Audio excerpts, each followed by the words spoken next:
हनुमान, तुम भी मुझे चुनौती देना चाहते हो? क्या तुम्हें भी मेरा ये सिंहासन और मेरी पत्नी चाहिए? बस महाराज,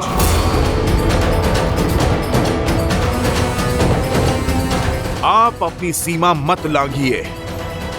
ब्रह्मचारी हूं मैं। मुझे ना आपकी पत्नी की चाह है और ना इस सिंहासन की। मेरा उद्देश्य बहुत बड़ा है। यहां मैं केवल कर्तव्य पालन के लिए हूं, सुग्रीव के लिए, वानर जाति के लिए। महाराज, मैं आपको केवल तर्क से धर्म के पाठ से परिचित करवाना चाहता हूं। आपके नए स्वरूप का आभास करवाना चाहता हूं। अपने प्रभु श्री राम की राह में चलकर राम भक्त बनाना चाहता हूं।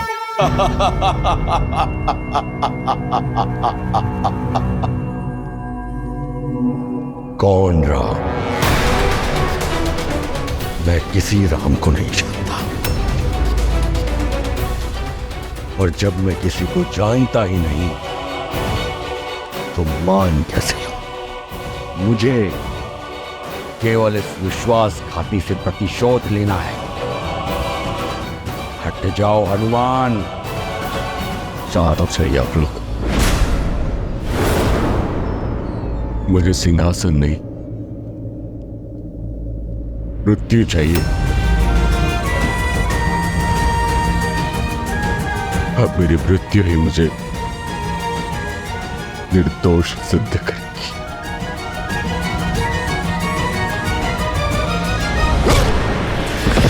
नहीं!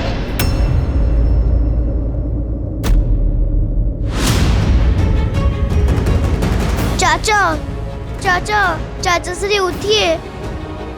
चाचा श्री उठिए ना। अंगद, तुम भी इसके साथ हो? दूर हटो इस विश्वासघाती से।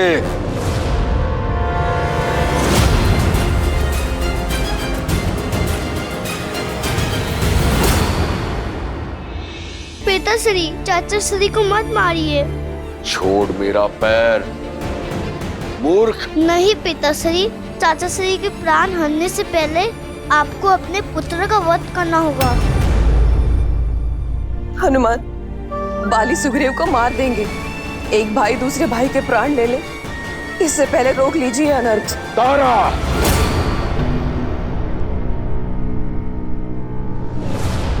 बाली, मैं अवसर दे रहा हूं ताकि तुम्हें सोचने का अवसर मिल सके। जब तुम्हारा क्रोध शांत हो जाए तो प्रतिशोध और परिणाम दोनों के बारे में सोचना। अपने अभिमान की अग्नि में वानर जाति का उज्जवल भविष्य बनने के अवसर की आहुति मत देना।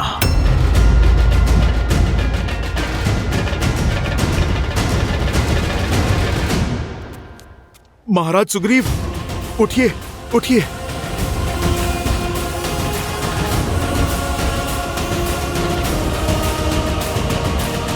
जाने दे रहा हूं तुम दोनों को, क्योंकि मैं अपने अंगद के सामने तुम्हारे प्राण नहीं हरना चाहता, परंतु प्राण दान नहीं दिया है मैंने।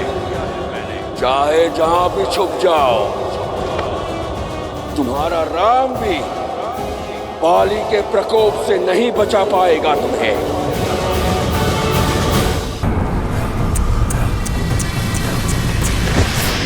इस कीट को क्यों तरसा रहे हो रक्षक? राक्षस वीर खर की जय हो, सेनापति दूषण की जय हो।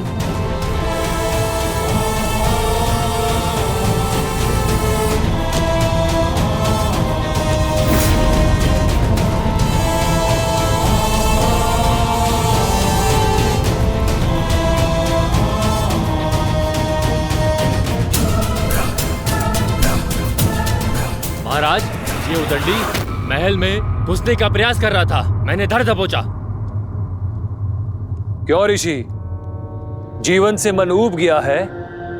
जो स्वयं मृत्यु के गर्भ में चले आए।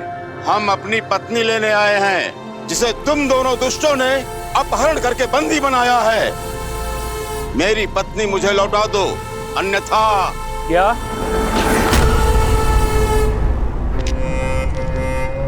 फिर से कहना। आनंद आ गया। पहली बार किसी से चेतावनी मिली है, कानों में अमृत सा घुल गया। ए ऋषि, एक बार फिर से चेतावनी देना। वैसे तुम किस स्त्री की बात कर रहे हो? दूषण, तुम्हें कुछ पता है? कैसे पता होगा घर? हमने तो अनगिनत स्त्रियों का अपहरण किया है। इतनी स्त्रियों को भोगा है कि अब तो गिनती भी स्मरण नहीं। एक क्षण, पिछले सप्ताह एक ऋषि पत्नी को लाया गया था, अद्वितीय सुंदरी। कदाचित ये ऋषि उसी का पति है।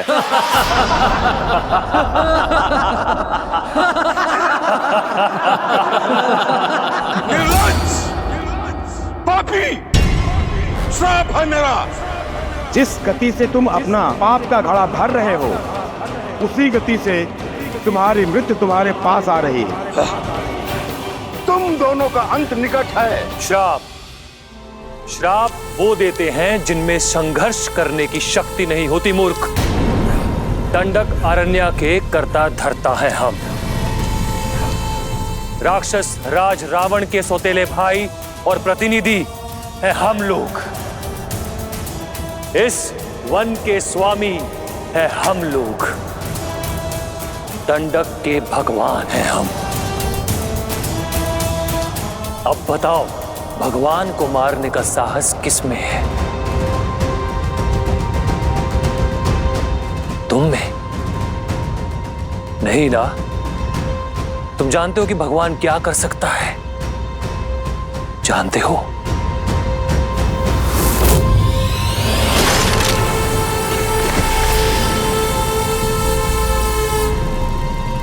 चेतावनी देता तो जीवित रहता। इसे हर दिन बुलाकर इसकी चेतावनी सुनते, आनंद आता, मनोरंजन होता। श्राप देकर सारा आनंद भंग कर दिया। ये शव हटाओ।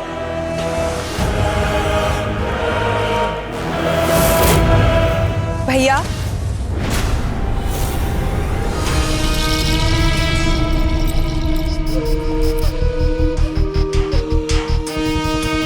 शूर्पणखा,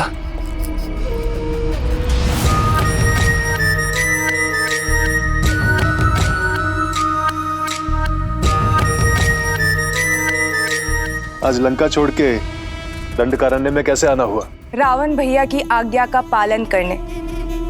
उन्होंने आप दोनों के साथ रहने की आज्ञा दी है और अपना मन चाहा वर ढूंढने की अनुमति देकर भेजा है।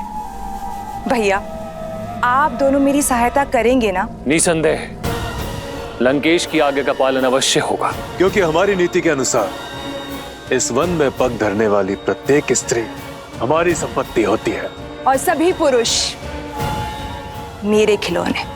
है अधर्म और संहार ही राक्षस राज है। महाराज कर, महाराज कर, महाराज राक्षस राज संकट में है। क्या हुआ? महाराज कर, विराट, विराट मारा गया।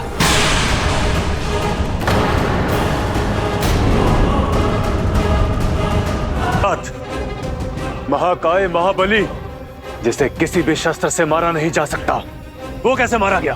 किसने किया यह दुस्साहस? देवता, नाग, गंधर्व या त्रिदेव? बोलो, किसने मारा विराट को? एक साधारण वनवासी मानव और उसके भाई ने। महाराज,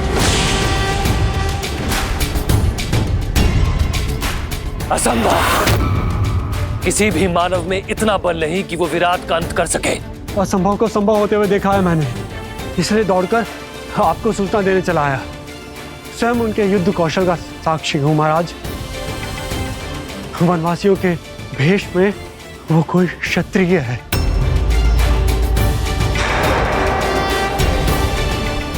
महाराज, दो भाई हैं वो, राम और लक्ष्मण। और उनके साथ एक सुंदरी भी है।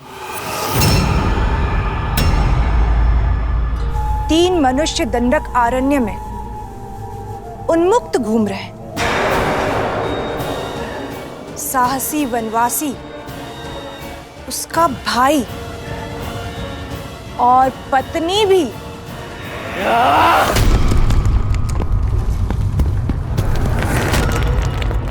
चीर दूंगा उन्हें।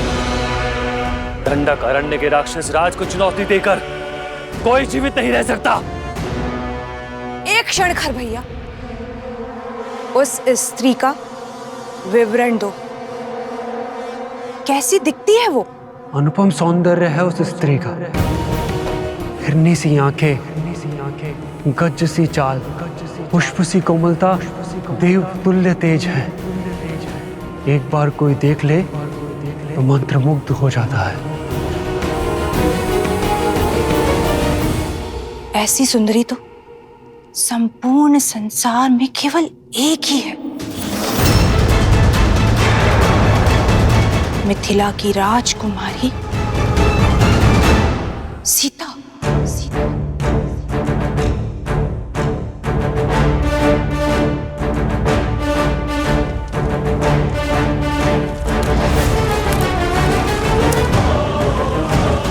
भैया सावधान।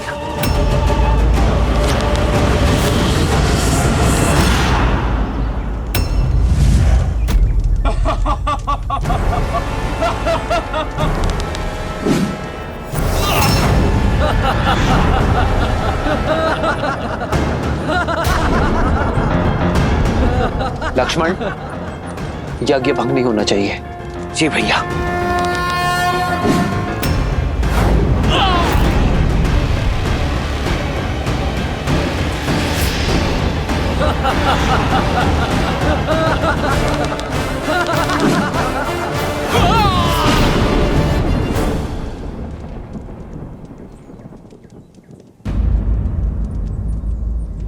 लक्ष्मण, तुम सावधान रहना, मैं अभी आया।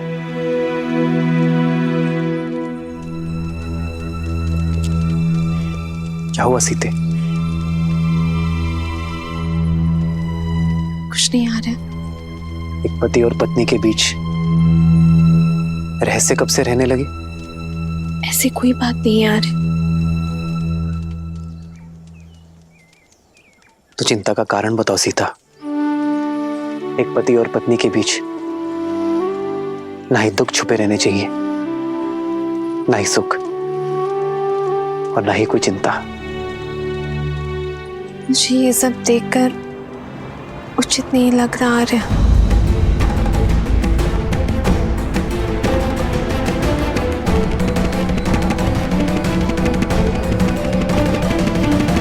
शक हो जाता है सीते, और हिंसा तो हम हर क्षण करते हैं।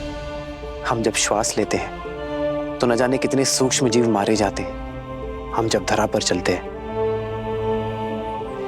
तो न जाने कितनी वनस्पति, कितने कीट कुचले जाते हैं। श्वास लेना एक व्यवस्था है सीता, और व्यवस्था को स्थापित करने के लिए की गई कठोरता हिंसा नहीं होती। किसी निर्दोष पक्षी के प्राण लेना हिंसा है, किंतु किसी निर्भक्षी का संहार करना, उसका अंत करना धर्म की स्थापना है। हम उनका नाश कर रहे हैं जो संसार में अव्यवस्था फैलाना चाहते हैं। आपका कथन उचित है आर्य, किंतु फिर भी इतने सारे प्राणों की बलि देखकर मन अशांत होता है आर्य। जानता हूं सीता, ये सरल नहीं है, किंतु आवश्यक है। इन राक्षसों का नाश ही संसार का उद्धार करेगा, जग में शांति स्थापित करेगा, और निर्बलों की सुरक्षा के लिए शस्त्र उठाना होगा। किंतु हमें अपने कर्मों का फल भी तो भोगना होगा ना? अवश्य भोगना होगा। हमारे जीवन में अनेक कठिनाइयां आएंगी, किंतु यह यात्रा बलिदान की यात्रा है। अपने परिवार के लिए, एक व्यक्ति का बलिदान देने में कोई बुराई नहीं है, वैसे ही गांव के लिए परिवार का बलिदान, राष्ट्र के लिए गांव का बलिदान, संसार के लिए राष्ट्र का बलिदान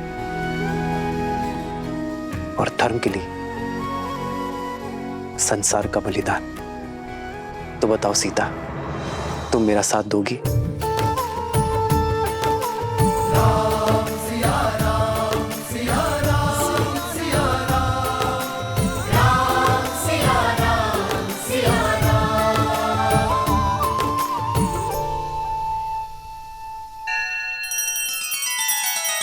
श्री रामचंद्र कृपालु भजुमन हरण भव भय दारुणम नव कंज लोचन कंज मुख कर कंज पद कंजारुणम। सिया राम सिया राम सिया राम सिया राम। आदर्श और मर्यादा की है ये कथा महापावनम, काट मद श्री से मिला दे श्रीमद् रामायणम, श्रीमद् रामायणम। सिया राम सिया राम सिया राम सिया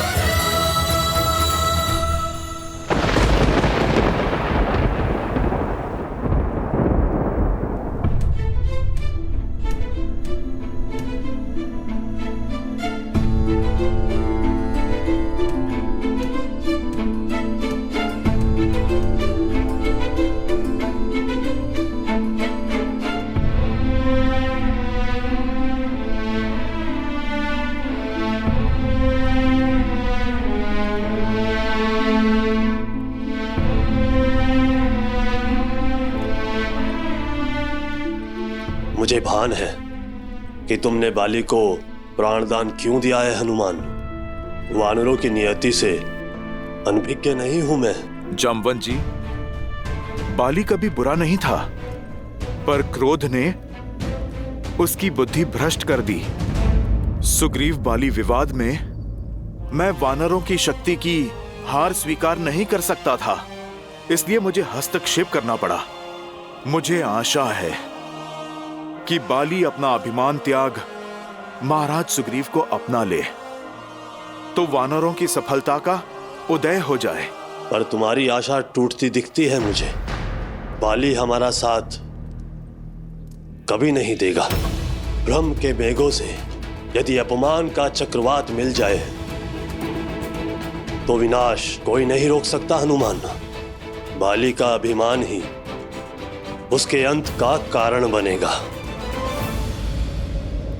भैया,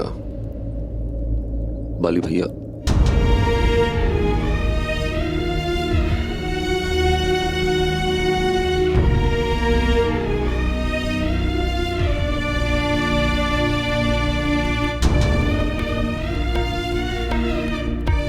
हनुमान, बाली भैया को प्राण दान देकर तुमने मुझे जीवन दान दिया। महाराज सुग्रीव, परंतु मुझे खेद है, बाली जैसा बुद्धिमान व्यक्ति कैसे सत्य नहीं देख पा रहा।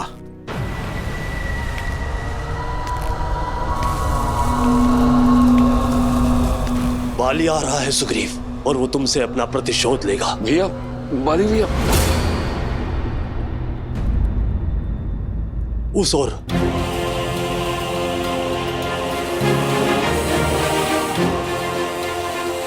जय श्री राम। जय महावीर हनुमान, जय जय पवन पुत्र हनुमान। यहां से ऋष्यमुख पर्वत चले जाओ। ऋषि मतंग के श्राप के कारण बाली वहां पर प्रवेश नहीं कर सकता। सुग्रीव वहां पर सुरक्षित रहेगा। चलिए महाराज।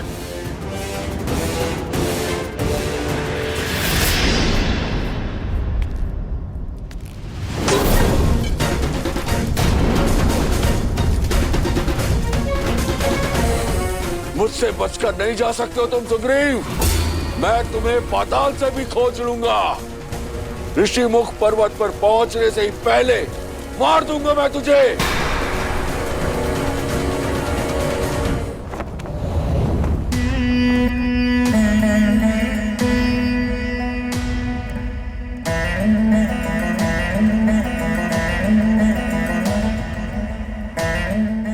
दशानन को यह समाचार देगा कौन?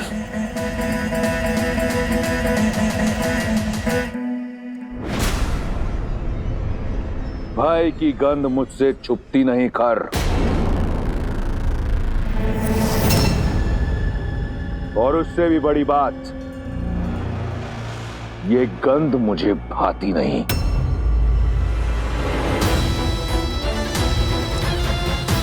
मैंने अपने सौतेले भाइयों को दंडक का शासन सौंपा, ये सोचकर कि वो वहां अपने भय का साम्राज्य स्थापित करेंगे। इसलिए नहीं कि वो इस तरह भयभीत होकर मेरे समक्ष खड़े हों। तुम्हारे झुके हुए नेत्र इस साफ बताते हैं कि तुम्हारा भय, तुम्हारी व्याकुलता उचित भी है और आवश्यक भी, परंतु स्मरण रहे, आज मेरे कान किसी भी प्रकार की बुरी सूचना सुनने को सज्ज नहीं। ये भय फिर दिखा तुम्हारे नेत्रों में, परंतु अच्छा लगा क्योंकि ये भय रावण का है, होना चाहिए।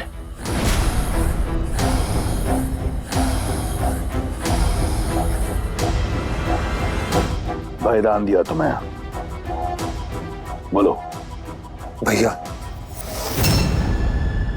लंकेश विराट मारा जा चुका है। तो विराट रावण नहीं, काल जिसके वश में हो।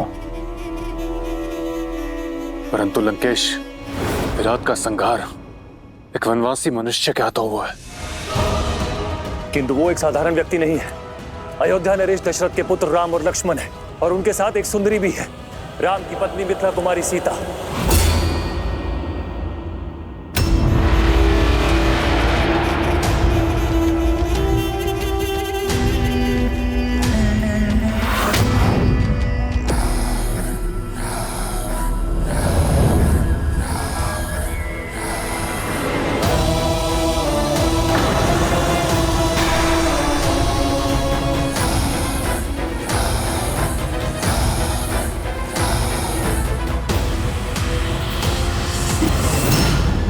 ये तलवार चेतावनी है खर। वन का दायित्व तुम्हारा है, तो उसमें उपजी समस्या मेरी क्यों? यहां बालकों की भांति भिक्षा मत मांगो, वीरों की भांति लड़ो और मार दो उन वनवासियों को। जी लंकेश, भय केवल इस आभास का था कि एक साधारण मनुष्य विराट जैसे राक्षस का संहार कैसे कर सकता है। भविष्य में समस्या नहीं, समाधान लेकर मेरे समक्ष आना, अन्यथा अब जाओ यहां से। और अगली बार अपनी समस्या का पिटारा खोलने से पहले स्वयं का शीश धड़ से अलग कर लेना, पीड़ा कम होगी। और स्मरण रहे, मेरा उन वनवासियों से कोई लेना देना नहीं। शाबाश लंकेश।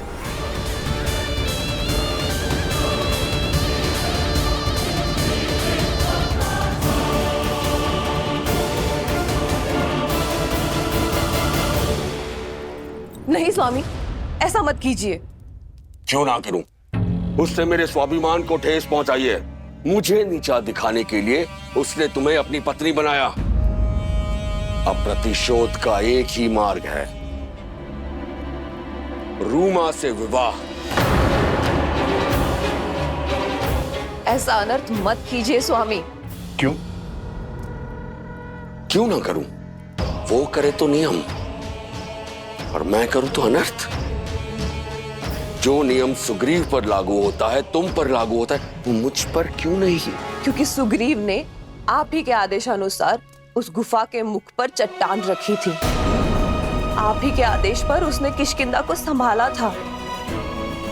और स्वामी, आपने तो रूमा को पुत्री समान प्रेम दिया है, तो अब क्यों प्रतिशोध की आग में आप अपना सम्मान, अपना गौरव और अपने धर्म को भस्म कर रहे हैं? क्यों अधर्म करके नर्क के भागी बन रहे स्वामी? चट्टान तब रखनी थी जब मेरी मृत्यु हो जाती, तब। लेकिन रक्त बहकर बाहर आया था। वो रक्त नहीं था। वो उस मायावी की माया भी तो हो सकती थी ना। सुग्रीव की चाल भी तो हो सकती है। नहीं चाहिए मुझे धर्म, नहीं चाहिए मुझे स्वर्ग, और ना ही मोक्ष। यहाँ राज शक्ति और युक्ति से होता है, और ये दोनों ही अपार है मेरे पास। इसलिए राज भी मेरा होगा और रूमा भी। सुग्रीव को मूल्य तो चुकाना ही होगा। सैनिकों, रूमा को मेरे समक्ष प्रस्तुत करो। रुक जाइए स्वामी, अंगद के विषय में तो सोचिए। वो भी बालक है, उस पर क्या प्रभाव पड़ेगा? उसके लिए यह प्रशिक्षण होगा। वो भी तो देखे कि वानर राज कैसे बना जाता है।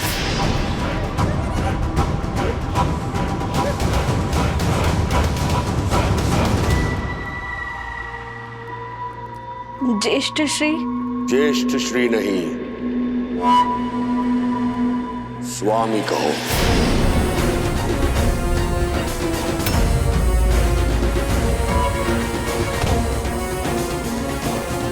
आज से तुम मेरी पत्नी हो।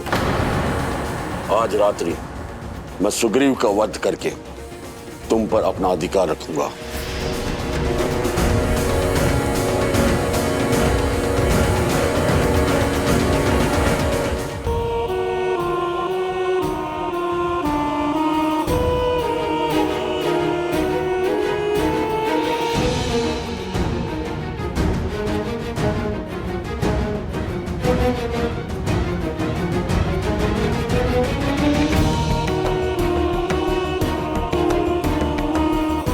जो तुम्हारा नहीं है उसे पाने की लालसा छोड़कर जो है उसी में संतुष्ट रहना सीखो।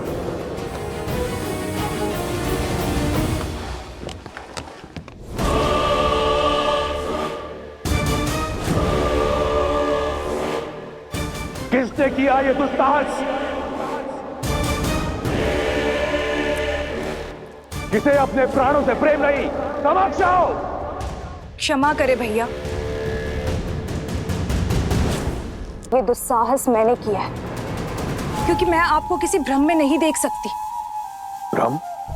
हाँ भैया, सीता की जिस छवि को आपने देखा था, अब वो वैसी नहीं रही। अब वो महलों की राजकुमारी से एक वन की सन्यासिनी बन चुकी है। तनिक सोचिए भैया, सीता के सौंदर्य और तेज के बारे में। आपके साथ लंका की स्वामिनी के रूप में खड़े होकर वो कैसी लगेगी? उसका प्रारब्ध आप ही के आने की प्रतीक्षा में है। बेचारी, जिस राजकुमार से विवाह किया उसके पास राज्य तो छोड़िए, कांटों से बचने के लिए पांव में पादुका तक नहीं। जिस स्त्री को लंका की मखमल शैया पर होना चाहिए वो पथरीली चट्टानों पर सो रही है। लंका की सुगंधित और कमलों से सज्जित सरोवर के स्थान पर जोंक और कीड़ों से भरे वन्य तालाबों में स्नान कर रही है।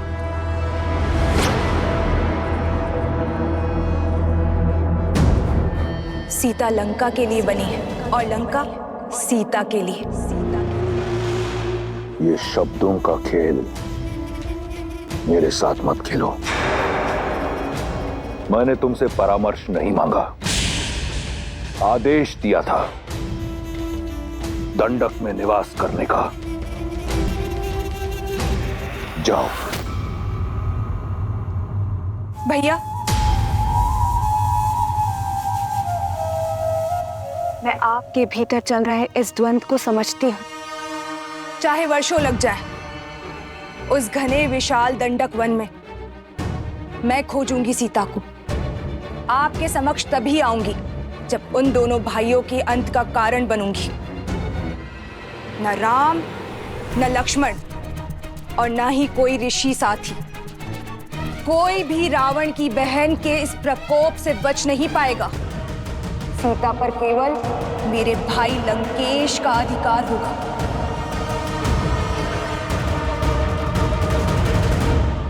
राम राम राम राम राम राम राम राम राम। महाराज, बस कुछ देर और, हम लोग ऋषिमुख पर्वत के निकट हैं। राम राम राम राम। रुक जाइए महाराज।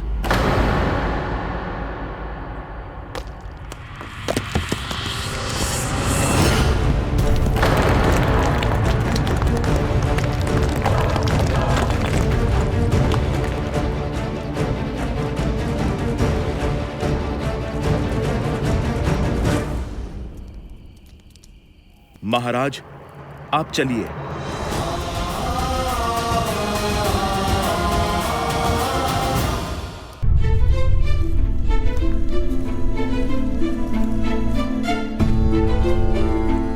बालपन में बाली भैया कितना प्रेम करते थे मुझसे। तुम देखना हनुमान, बाली भैया को उनकी भूल का पश्चाताप अवश्य होगा। हमारे मत मिले ना मिले, हमारे मन अवश्य मिलते हैं। महाराज सुग्रीव, प्रभु श्री राम करे आपका कथन सत्य हो, परंतु ये समय भावनाओं में बहने का नहीं, योजनाओं को सफल करने का है। ऋषिमुख पर्वत तो समक्ष है और योजना तो ऋषिमुख पर्वत पर आने की थी ना। ये सारे पेड़, ये ऋषिमुख पर्वत की सीमा ही तो है। महाराज, आप चिंता ना करें, मैं बाली के हर एक प्रहार से आपको बचा लूंगा। परंतु हनुमान, यदि तुम बाली भैया के समक्ष गए तो वो तुम्हारी आदि शक्ति छीन लेंगे। मेरी यही योजना है कि मैं उनके समक्ष नहीं, उनके पीछे रहूं और मैं महाराज बाली को ऋषिमुख पर्वत की सीमा तक खींच के लाऊंगा। जैसे ही उनका पग ऋषिमुख पर्वत की सीमा को छुएगा, उन्हें मिला श्राप उनके प्राण हर लेगा। परंतु ये होगा कैसे हनुमान? और भैया के प्राण? महाराज सुग्रीव, यदि जीवित रहना है तो आप मुझ पर विश्वास कीजिए।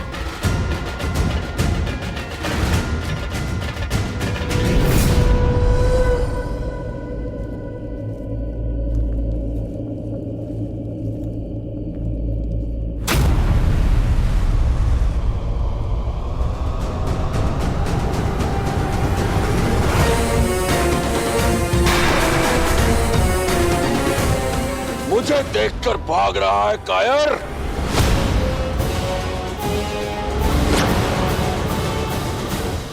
प्राण जाए फिर भी मैं आपसे युद्ध नहीं करूंगा भैया।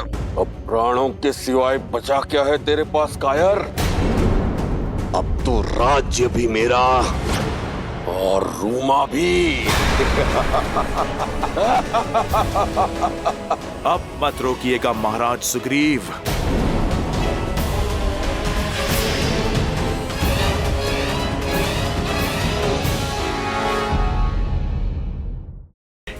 आपको पर्वत के शिखर पे फेंक सकता हूं, जहां पर गिरते ही आप ऋषि मार्तंड के श्राप से भस्म हो जाओगे। मैं सुग्रीव को मारे बिना नहीं जाऊंगा यहां से। फिर तो हम सदा सदा के लिए इसी अवस्था में उलझे रहेंगे महाराज बाली। महाराज बाली, आप मेरी बात ठीक से समझो। एक उपाय है मेरे पास। महाराज सुग्रीव को ऋषिमुख पर्वत पर रहने दीजिए और आप किष्किंधा पर राज कीजिए। आप मुझे वचन दीजिए, जब तक वो यहाँ हैं आप उन्हें क्षति नहीं पहुंचाएंगे, क्योंकि यहां आए तो सच में इस बार मैं आपको क्षमा नहीं करूंगा। नायक बनने का अवसर खोकर बहुत दुख होता है ना। आप राक्षस बन गए हो, किंतु आपको दंड मैं नहीं दूंगा। स्वयं मेरे प्रभु श्री राम देंगे। उचित है, मैं सुग्रीव के प्राण छोड़ दूंगा जब तक वो इस पर्वत पर कायरों की भांति छुपा है। मैं उसका पीछा नहीं करूंगा। अति उत्तम। तो अब आप लौट जाएं और आपको मेरी चेतावनी स्मरण रहे, आप यहां दोबारा नहीं आएंगे। परंतु मेरी भी एक चेतावनी है, सुन लो। सुग्रीव ऋषिमुख पर्वत से नीचे नहीं आना चाहिए।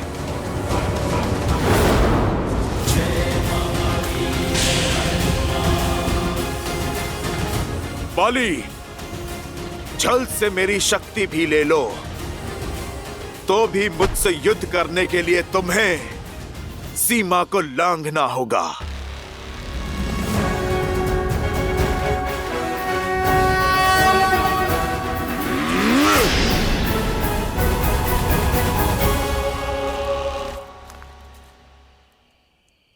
हनुमान। महाराज सुग्रीव, हम ऋषिमुख की सीमा में सुरक्षित आ चुके हैं। आप निश्चिंत रहिए।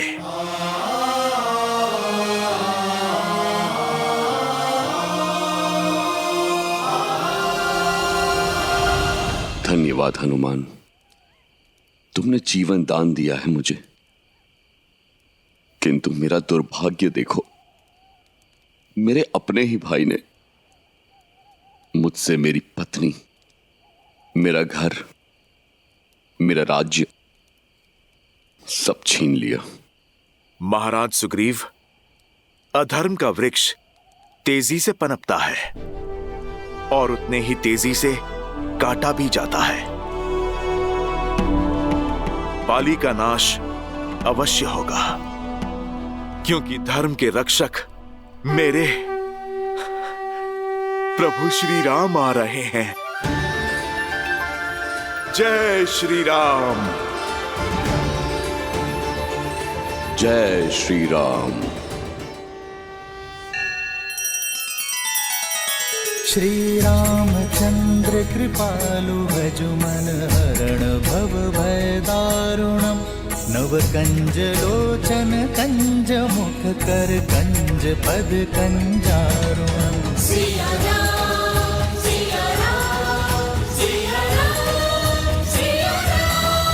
आदर्श और मर्यादा की है ये कथा महापावनम। काट मद श्री से मिला दे श्रीमद रामायणम। श्रीमद रामायणम। सिया राम सिया राम सिया राम सिया राम।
राक्षस अपना कुमार छोड़ने को तैयार नहीं और श्री राम अपने संकल्प पे अड़े हैं, किंतु मनुष्य जन्म के कारण विष्णु अवतार श्री राम की सीमाएं हैं। मनुष्य जन्म की भी मर्यादाएं हैं। बल और छल में वो इन राक्षसों से कैसे जीत पाएंगे? देवी, श्री राम की सीमाएं केवल मर्यादा तक सीमित है। समय और प्रयास की कोई सीमा नहीं है श्री राम के लिए, और इसी कारण इस वनवास काल में श्री राम ने सैकड़ों राक्षसों का संहार किया, कई ऋषियों और ऋषि कन्याओं का उद्धार किया। आयुष्मान बाबा, इसी तरह धर्म की रक्षा के लिए आगे बढ़ते रहो। नियति तुम्हारे साथ है। और साथ ही ज्ञान भी बटोरते चले गए, और इसी प्रकार धर्म और न्याय के पथ पर चलते हुए कई वर्ष बीत गए। परंतु इतना समय व्यतीत हो जाने के उपरांत भी श्री राम की भेंट ऋषि अगस्त्य से नहीं हुई थी। वो ऋषि अगस्त्य जिनके पास स्वयं श्री राम के प्रारब्ध की कुंजी है, इससे पूर्व की बहुत देर हो जाए। श्री राम का ऋषि अगस्त्य से मिलना अत्यावश्यक है।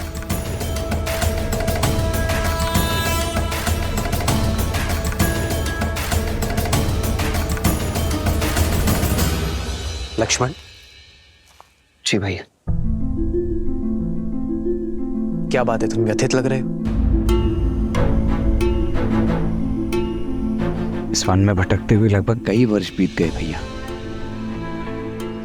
किंतु अब तक हमें वो वृक्ष नहीं मिला है जो हमें ऋषि अगस्त्य के स्थान तक ले जा सके। कभी कभी तो लगता है कि क्या सत्य में ऐसा कोई वृक्ष है भी, या ये बस एक कथा मात्र है। मधुमक्खी नहीं जानती लक्ष्मण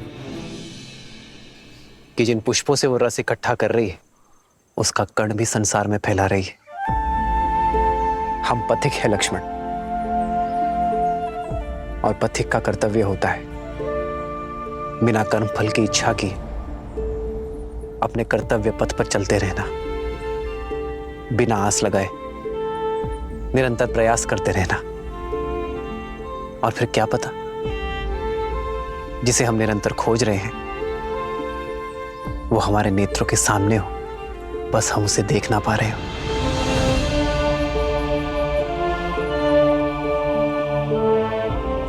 जी भैया। आओ सीता।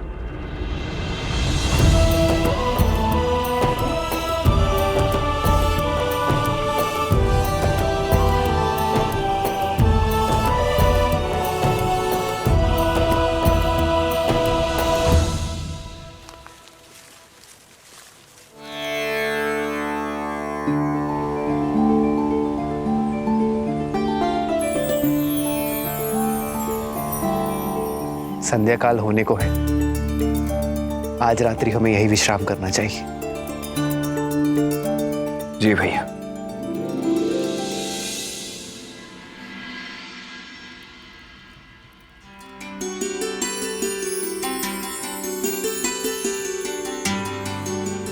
सीते,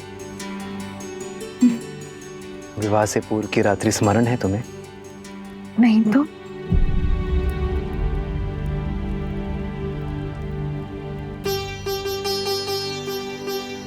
स्मरण उसे किया जाता है जिसे बुलाया जा सके, और मैं तो आज भी उसी क्षण में हूँ, उसे जी रही हूँ। उस रात्रि भी चंद्रमा इतना ही सुंदर था, और मिथिला की शीतलता पवन में घुली थी। मेरी सीता की सुगंध। अच्छा, मैं नहीं जानती थी कि धनुर्धर राम शब्दधर भी है। आप तो कविताएं कहने लगे। जब जीवन संगिनी प्रकृति से मिले तो कोई भी कवि बन सकता है। राम राम राम राम। भैया सावधान, केवल स्वर है भैया, कोई दिखाई नहीं दे रहा। यह अवश्य ही उन उद्दंडी राक्षसों की कोई चाल हो सकती है।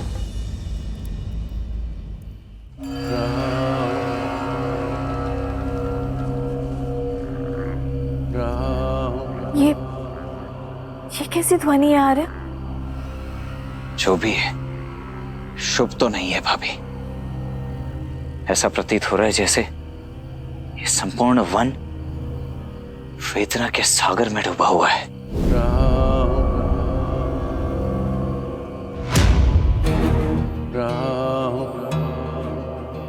स्वर वहां से आ रही है। सावधान भैया, ये किसी असुर का छल भी हो सकता है।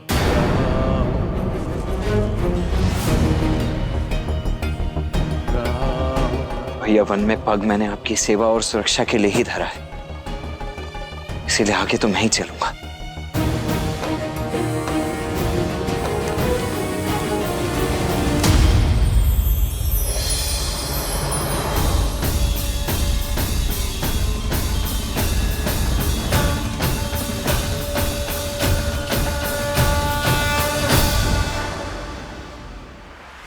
देखा भैया, मैंने कहा था ना ये एक माया जाल है।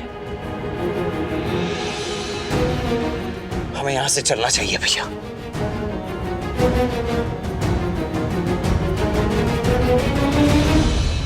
राम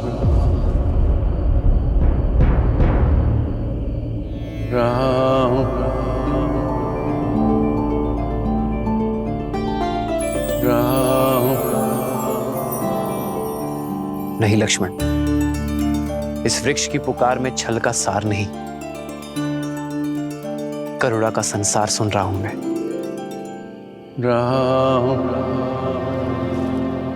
संभल कर भैया, संभल कर भैया।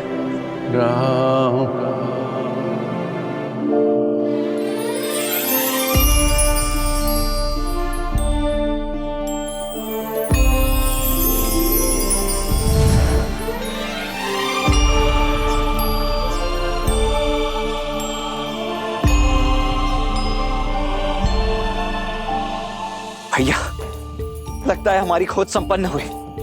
अगस्त्य ऋषि का पता बताने वाला वृक्ष यही है।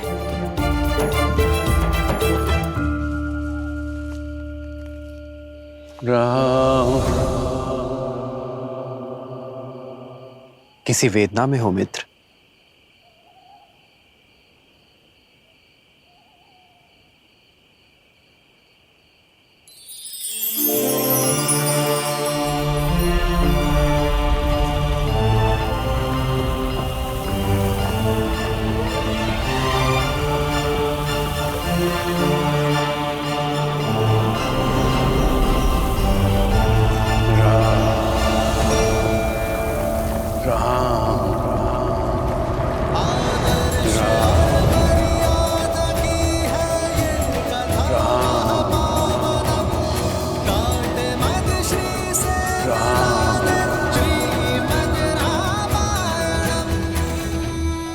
मेरा नाम कैसे ज्ञात है आपको? इस सुरक्षा कवच को भेद कर मुझ तक पहुंचने का सामर्थ्य केवल आपकी करुणा में है राम। सैकड़ों वर्ष बीत गए प्रतीक्षा में, आज मेरे सौभाग्य के द्वार खुल गए। प्रणाम। आपके शब्दों में ज्ञान का आधार दिख रहा है। कौन है आप? मैं सुतीक्ष्ण, ऋषि अगस्त्य का शिष्य हूं। महर्षि अगस्त्य के शिष्य?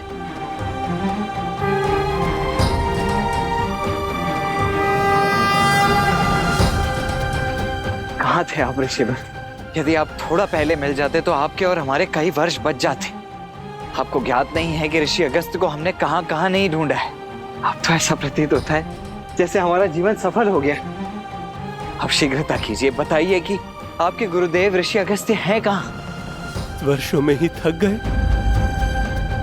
ऋषि अगस्त्य और मैं तो सदा सर्वदा से श्री राम की प्रतीक्षा कर रहे हैं।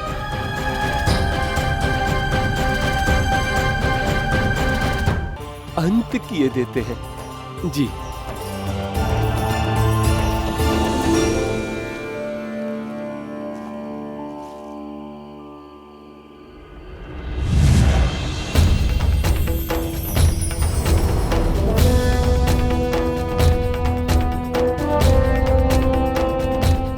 आइए राम, इस ओर राम।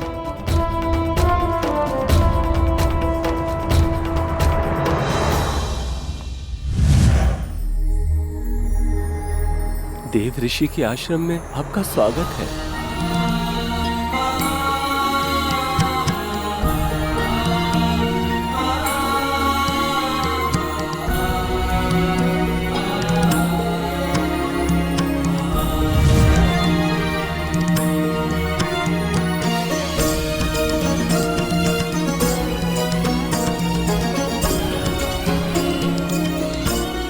कितना सुंदर वातावरण है ना। परंतु ऋषि अगस्त्य हैं कहाँ?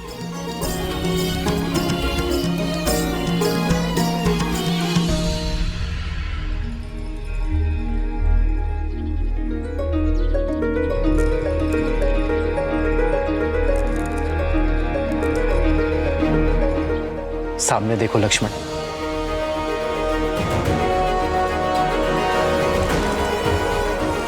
ब्रह्मदेव के मानस पुत्र, सप्तऋषियों में से एक, देवताओं की सहायता के लिए समुद्र पी जाने वाले, कावेरी नदी को धरा पर लाने वाले, महासामर्थ्य होने पर भी करुणा भाव रखने वाले महर्षि अगस्त्य।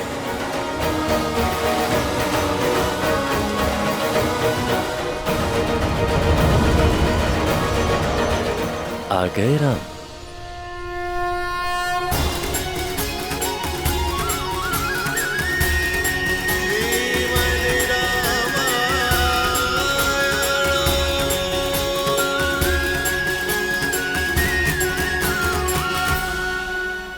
हाँ महर्षि, अंततः भाग्य सौभाग्य में बदल ही गया आपके दर्शन पाकर।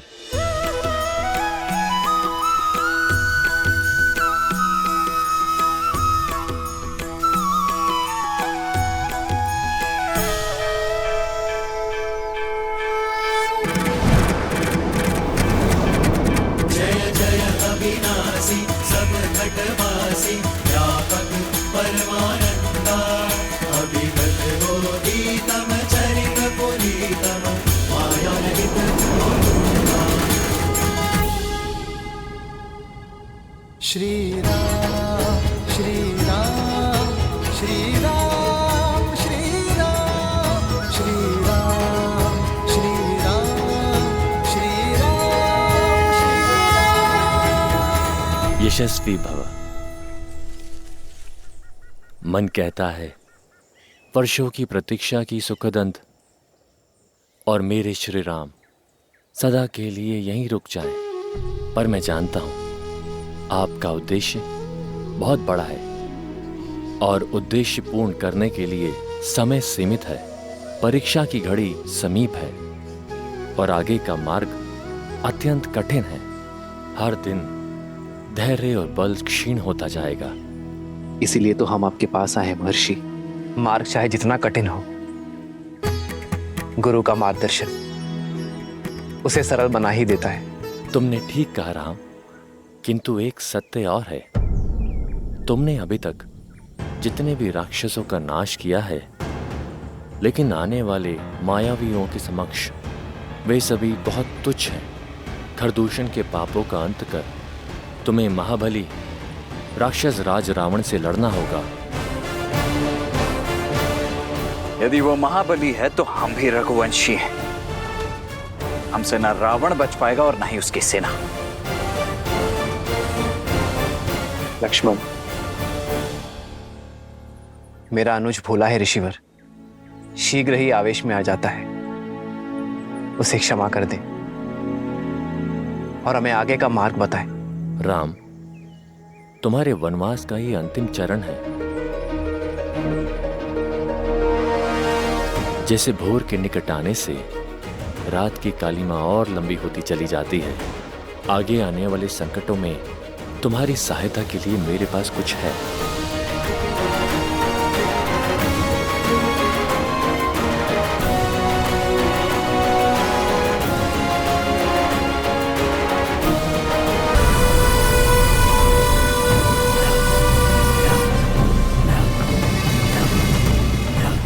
तुम्हारा पुत्र अब बड़ा हो चुका है। अति उत्तम भांजे, किंतु साहस और मूर्खता में धागे भर का अंतर होता है। अपने शत्रु के बल को कमाकना मृत्यु को निमंत्रण देने जैसा है। तो आपको लगता है मैं सज नहीं? हो शंभू, तुम सज्ज हो और खर भैया तुम्हें जाने से नहीं रोक रहे हैं। बस महाकपाल और सेना को साथ लेकर जाओ।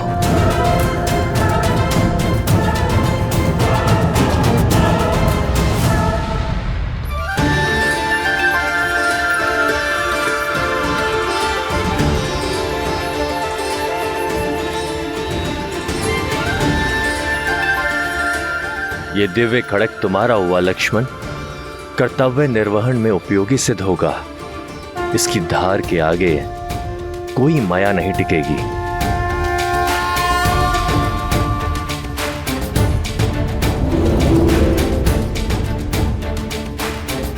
ये विश्वकर्मा द्वारा निर्मित वैष्णव धनुष है।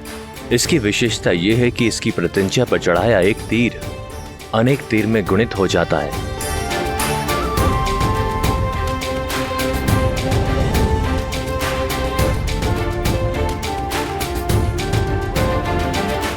ये विशेष प्रकार का तुनीर है। इसके बाण कभी समाप्त नहीं होते।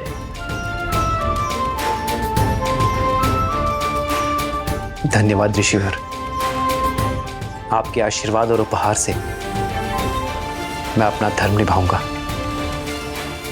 इस वन को राक्षसों के प्रकोप से मुक्त करूंगा। सीता, तुम सोच रही होगी कि मैंने तुम्हें कोई शस्त्र क्यों नहीं दिया। तुम्हारे पास तो इस संसार का सबसे अद्भुत और शक्तिशाली अस्त्र है। वो है राम के प्रति प्रेम और समर्पण। इससे तुम किसी भी पाप और किसी भी अधर्म को मिटा सकती हो। ऋषिवर, अब हमारा मार्गदर्शन कीजिए कि हमें किस मार्ग पर चलना चाहिए। ध्यान और धर्म का गण है पंचवटी। वहीं बसेगी राम और सीता की गृहस्थी।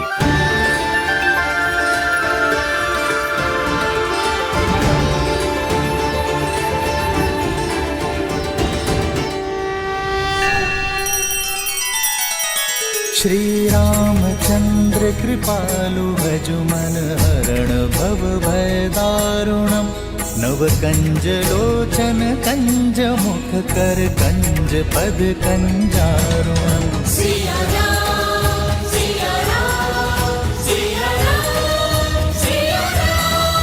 आदर्श और मर्यादा की है ये कथा महापावनम।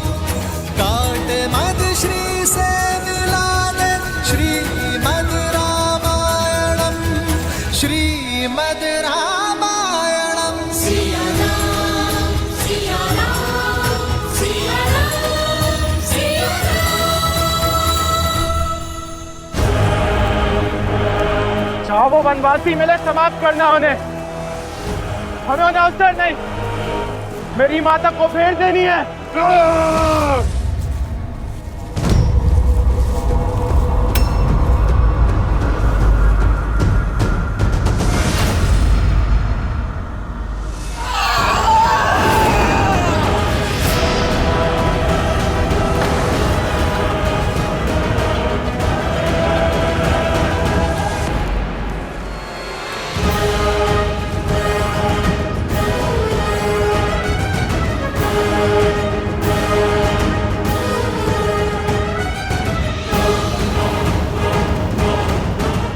मार्ग छोड़ो।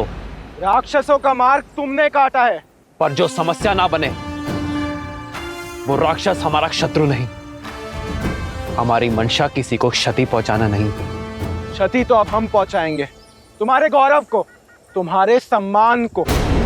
तुम्हें क्या लगा इतने राक्षसों का वध कर तुम चुपचाप चले जाओगे और राक्षस जाति मौन बैठेगी?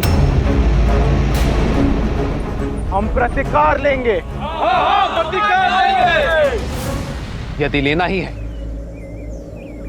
तो अपने मन से अहंकार को लो और उसे भस्म कर दो। हम राक्षसों को ज्ञान लेने में कोई रुचि नहीं, हम घाव देने में विश्वास रखते हैं।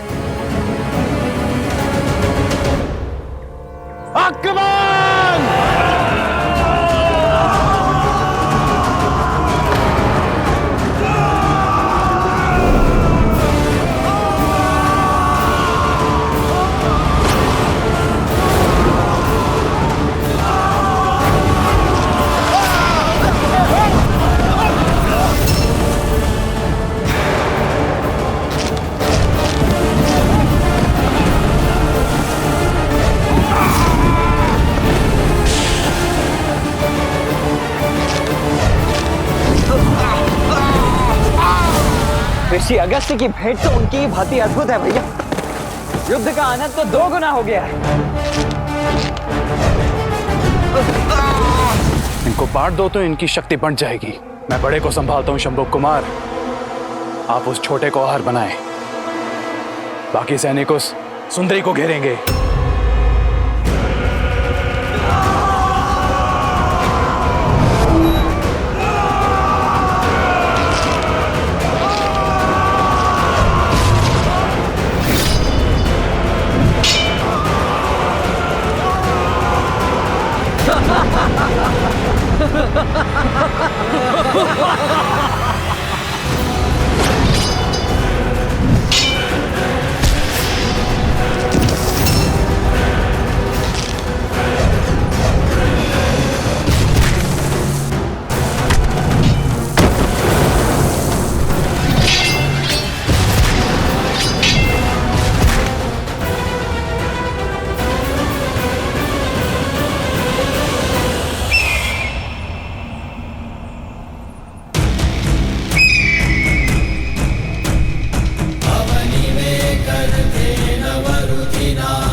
सीता, तुम ठीक हो ना? श्री राम और भैया लक्ष्मण के होते हुए मुझे कुछ नहीं हो सकता है।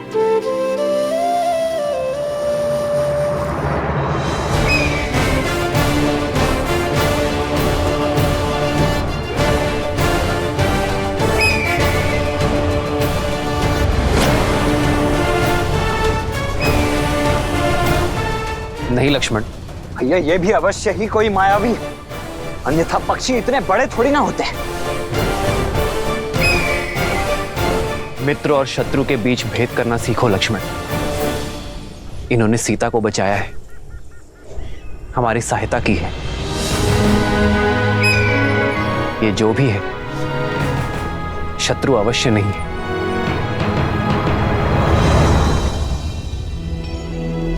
गिद्धराज से भेंट भई बहुविधि प्रीति बढ़ाई, गोदावरी निकट प्रभु रहे परन ग्रह छाई। आपने मुझे अपना ऋणी बनाया है, उसके लिए मैं आपका आभारी हूं। कृपया अपना परिचय देने की कृपा करें ताकि मैं आपका यह ऋण स्मरण रख सकूं। मित्र के परिवार की सहायता कोई ऋण नहीं है राम। मैं पक्षीराज गरुड़ का वंशज जटायु हूं।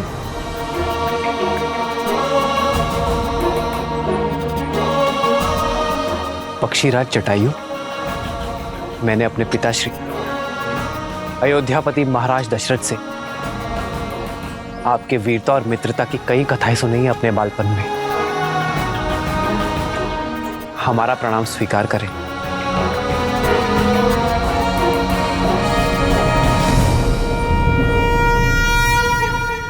मेरे पिताश्री के मित्र मेरे भी पिता तुल्य हुए। आप हमारे लिए वंदनीय है पक्षीराज। ये मेरा अनुज लक्ष्मण है और ये मेरी धर्मपत्नी मिथिला की राजकुमारी सीता। कितनी सौभाग्यशालिनी हूं मैं कि मायके और ससुराल से दूर होते हुए भी पिता समान पक्षीराज की सुरक्षा में हूं मैं। मित्र दशरथ की पुत्र वधू मेरी भी वधू हुई ना पुत्री। सदा सौभाग्यवती भव। किंतु आप तीनों इन राक्षसों से भरे घने वन में वनवासी भेष में क्यों घूम रहे हैं?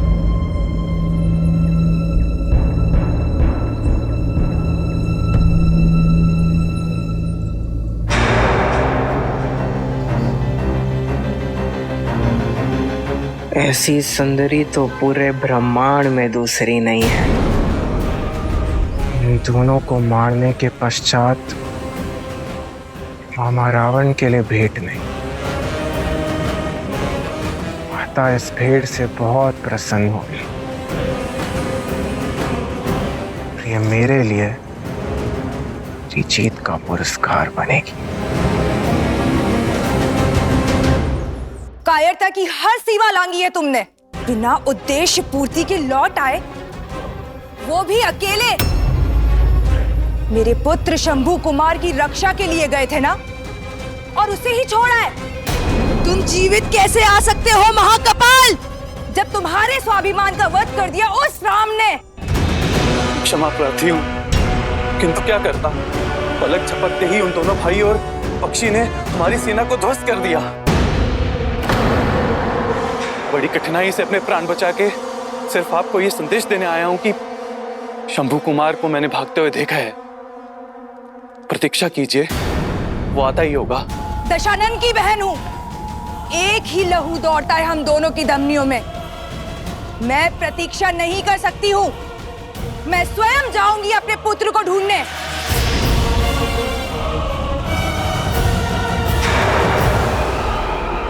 महाराज दशरथ के साथ एक युग का अंत हो गया।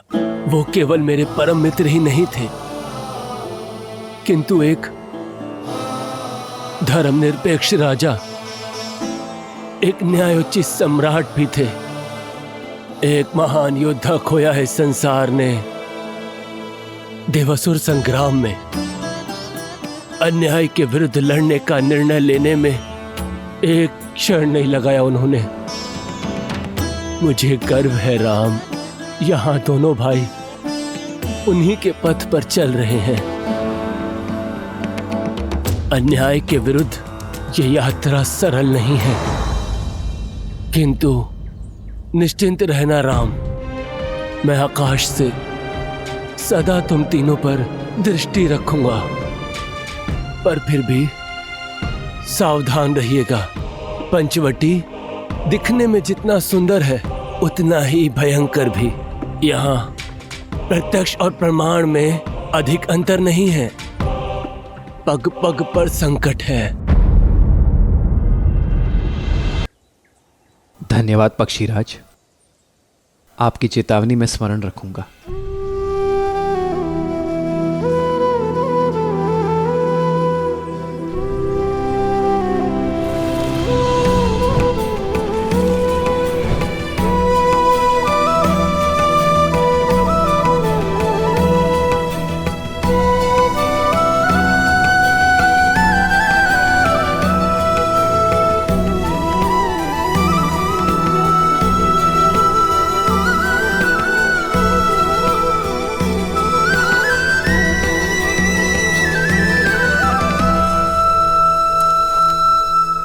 पर मैं सदा सज्ज रहूंगा अपने मित्र के संतान की सहायता के लिए। विदा।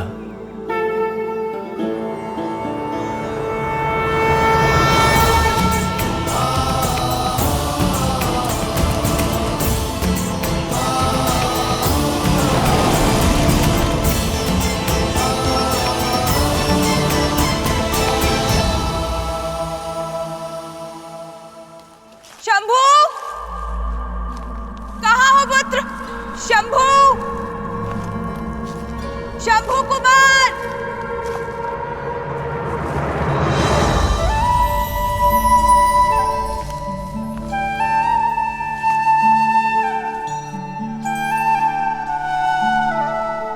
ये स्थान हमारे निवास के लिए उचित रहेगा।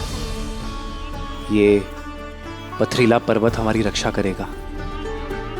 जैसी आपकी इच्छा भैया।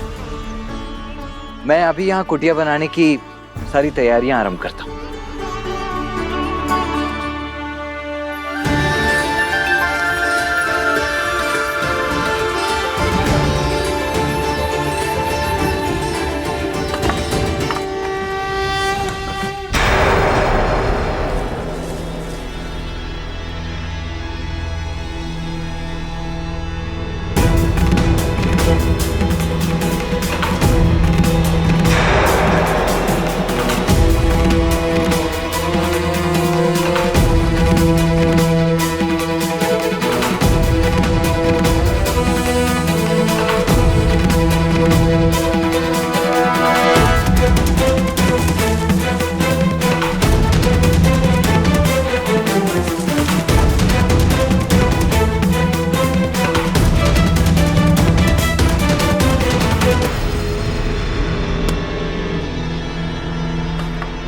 जल स्रोत निकट ही है, मैं जल भर कर आती हूँ।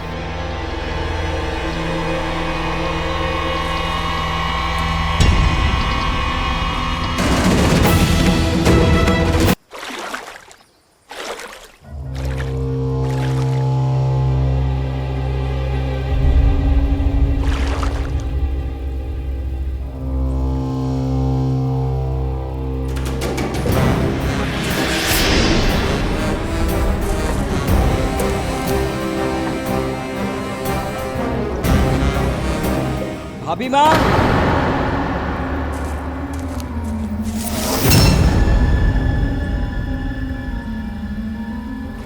लाइए वो पात्र मैं ले लेता हूं।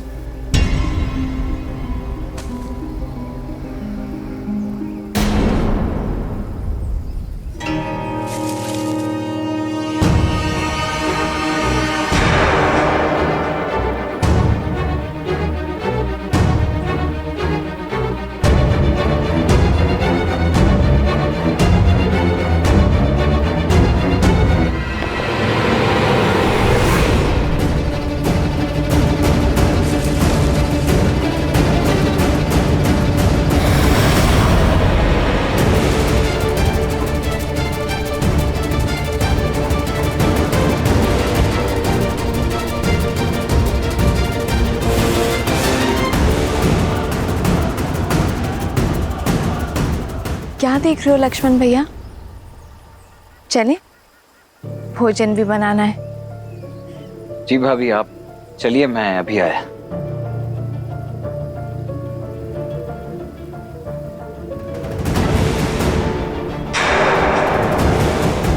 पहले तो ये वृक्ष यहाँ नहीं था,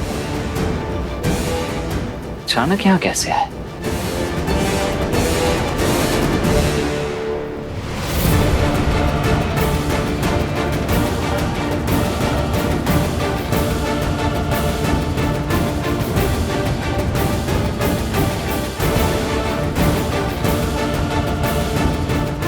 शंभू कुमार, पुत्र, पुत्र शंभू कुमार।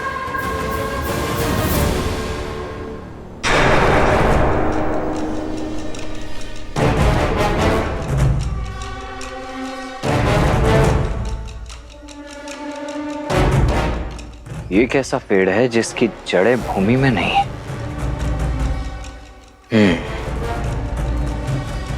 होगा, मुझे क्या।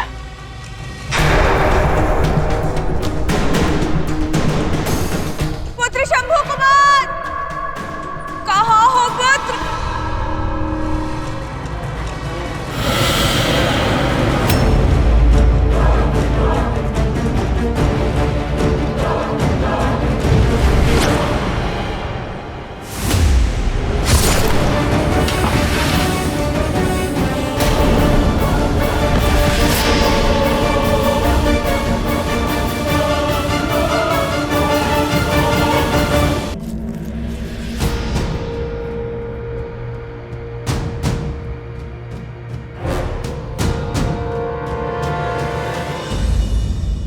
कभी कभी तो ये वनवास वरदान लगता है। आर्यन, अयोध्या में होते तो राजकाज में आपको कहाँ समय मिलता कि आप अपनी सीता के बिखरे केश संभाल सके।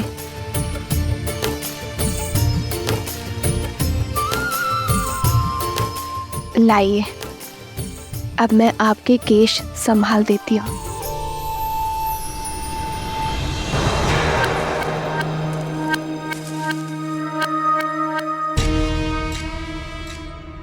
संभाला तो है तुमने मुझे सीते, मेरे संकल्प को संभाला है। इस धर्म यात्रा की रथ हो तुम।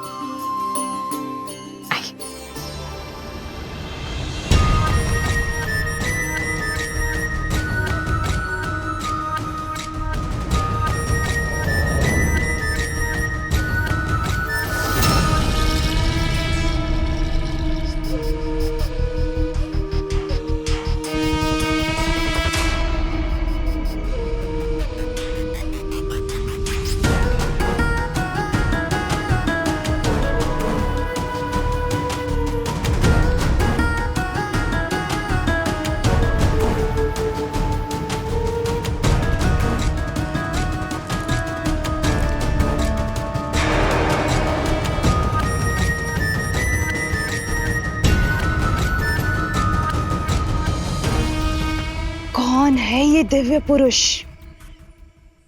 जिसने शूर्पणखा का मन मोह लिया,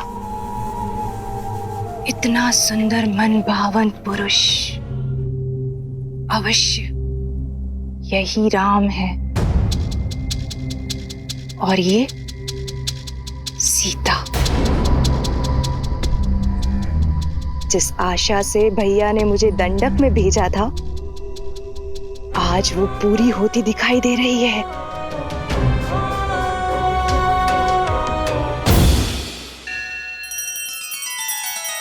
श्री रामचंद्र कृपालु भजुमन हरण भव भय दारुणम नव कंज लोचन कंज मुख कर कंज पद कंजारुणम। सिया राम सिया राम सिया राम सिया राम। आदर्श और मर्यादा की है ये कथा महापावनम। काट मद श्री से मिलाने श्रीमद् रामायणम श्रीमद् रामायणम। सिया राम सिया राम सिया राम सिया राम। मैं खोजूंगी सीता को। सीता पर केवल मेरे भाई लंकेश का अधिकार होगा। भैया को दिया वचन निभाने की घड़ी आ गई है। राम से सीता को सदा सर्वदा के लिए दूर कर दूंगी मैं। संध्या का समय, मैं भोजन बना लेती हूँ।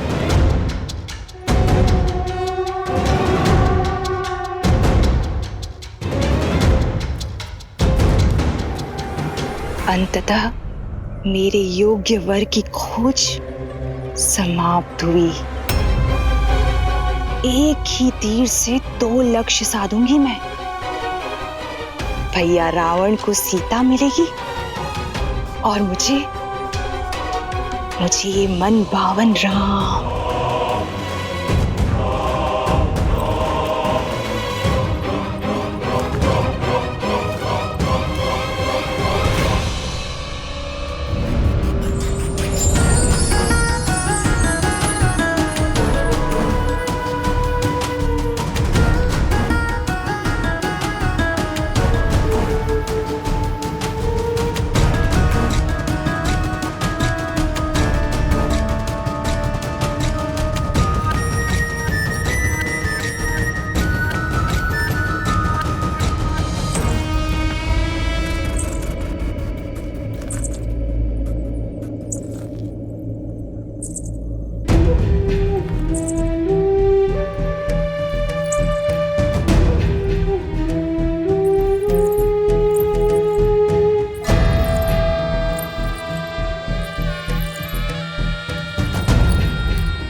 इस घने वन में आप कदाचित भटक गई हैं देवी।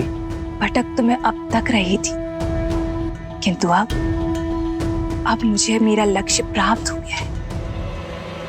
तुम्हारे शौर्य की न जाने कितनी कथाएं सुनी है मैंने राम, किंतु सोचा कि कथाएं हैं, परंतु आज तुम्हें साक्षात देखकर तुम्हारी दिव्यता का आभास हुआ है।